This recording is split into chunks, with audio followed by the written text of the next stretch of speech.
Good morning, Sainters. Welcome back to the Saints TV YouTube channel. Welcome to Saints TV Weekly for October 14th. Thanks to Inglewood Coffee Roasters. Check out their website. They've got some special offers on right now.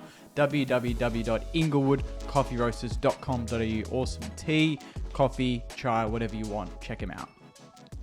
It's a big week in terms of trade period. We'll talk about that shortly, but first, let's get straight into the AFLW. Unfortunately, the girls went down yesterday at RSCA Park in front of a pretty good crowd, good turnout. 14 points was the difference between Melbourne and the Saints, and that's put us behind the 8 ball now. Melbourne fighting for a spot in the 8. They're not far off. I think they're still outside the 8, but they're much closer now. I think it's just percentage keeping them out.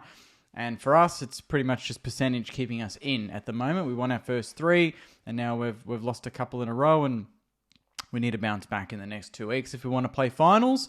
Melbourne looked really, really good early. Their pressure was really high. I was kind of impressed with the way second and third quarter we kind of got going and kept challenging, even though Melbourne just kept kind of staying ahead. We just kept pushing the margin closer and closer. But at the end of the day, unfortunately, time ran out. Wardlaw was impressive. She kicked, I think, 3 goals again. She's been amazing all season. Guttridge and Richards kicked goals. We kicked 5 straight, so pretty accurate. 3,000 at RSCA, so good turnout there. But yeah, we need to bounce back. It's been a couple of down weeks. There've been some close games, like last week and this week were both pretty winnable games, and we dropped both. So we need to get back up and win the next couple if we want to make finals. It'd be really upsetting if we don't make finals after the start we had, but that's the way it is at the moment. So fingers crossed we can bounce back next week. In AFL news and VFL news, in a way, it was pretty exciting to see that Sandringham announced that Brendon Goddard is going to take the reins as the Sandringham Football Club head coach in 2025.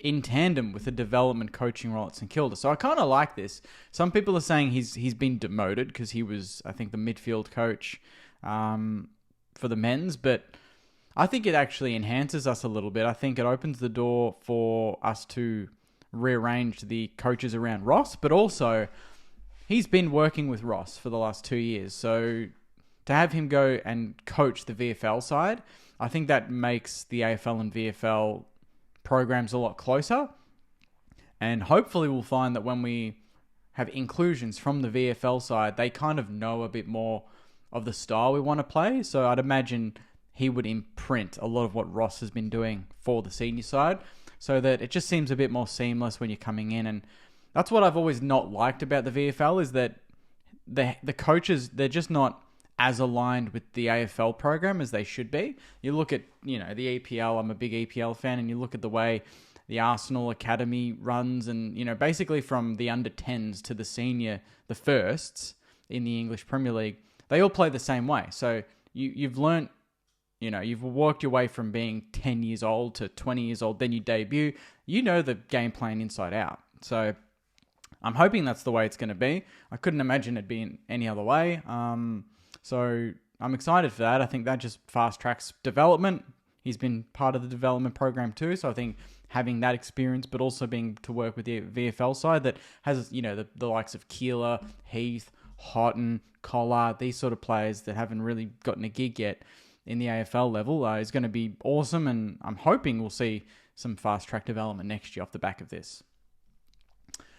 To the trade period, which is got the final 3 days now. I think it ends on Wednesday. Thank God, it's been a drainer. We haven't really done anything. Jack McRae, I believe talks have begun, but the Dogs are really, really holding out for our sort of pick 27, which I just think is not going to happen. So, I mean, if that ends there, that ends there. We're looking at pick 13, I believe. So we're looking at Gold Coast pick 13 there. And I've heard that we're going to try and package that up with maybe 7 or 8 and try and push our way up to pick 3. So get the Eagles pick 3, give them 8 and 13. They can use 8 or 13 and try and get Liam Baker from Richmond, and then everyone wins. So that's kind of in the works. We were looking at pick 9, but Essendon and Melbourne are about to do a deal. It's probably going to be announced by the time this video comes out. So they've done that, although you look at what Melbourne's given up, future first as well, on top of like 5 other picks, and I think they've paid way overs for that pick 9 swap. So that's interesting.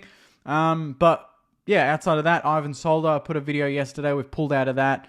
There's no other players that remotely have been linked to just yet. Ben Patton to the Giants, potentially. Collingwood looking at Jack Hayes. Tim Membry still up in the air with a couple of days to go. He may well stay, which, you know what? I think he's fine. And then outside of that, we formally announced Zach Jones and Dougal Howard re-signing last week, even though I announced that maybe 2 or 3 weeks ago. So that's kind of old news. But yeah, it's gonna. I think we're gonna see a lot of sort of the picks floating around. I think we want to push up. I don't know if it's because of a particular player or it must be. But yeah, I think we've got a lot in the works, and I'm very, very excited about that. So that's that. If anything happens on that, obviously trade talk. The videos will come out during the week, so don't rely on Saints TV Weekly. I will be posting specific videos on the big news that drops there. So fingers crossed we can get some action going in the next couple of days. And then in terms of the AFLW tipping, I got, what did I get this week? Looks like I got 8 this week, so not too bad. Almost the most for the round. I am still, where am I? Yeah, I'm not going to win. So I've said that for a few weeks, but I mean it, I'm not going to win this. T1 Hamilton still leading, 50. Lana 044. Second, Locknix 99, 48. Evan Johnston 46. Richo 35, 46. And Isabel is on 44. So pretty tight there at the top with a couple of rounds to go. I think, 3 or 4 rounds to go. So plenty of time there for someone to pinch the win. So that's Saints TV Weekly, Sainers. Thank you very much for watching. Check out all my other videos on the channel. Obviously, posting my trade talks and every other video. That's all going to be on the YouTube channel. I'd appreciate a subscription as well. If you want to hit subscribe, that'd be great. I'm going to hit 12,000 by round 1 next season. That is my goal. So it'd be great if you'd help me reach that. Instagram at Saints TV Pod as well. We're on 21,500, so I'm going to hit 22,000. And obviously Facebook, Saints TV on there as well. So thanks again, Saints. Thanks for watching. Thanks to Inglewood for sponsoring. And I'll see you in the next video. Take care. And as always, go you mighty Saints. See you guys.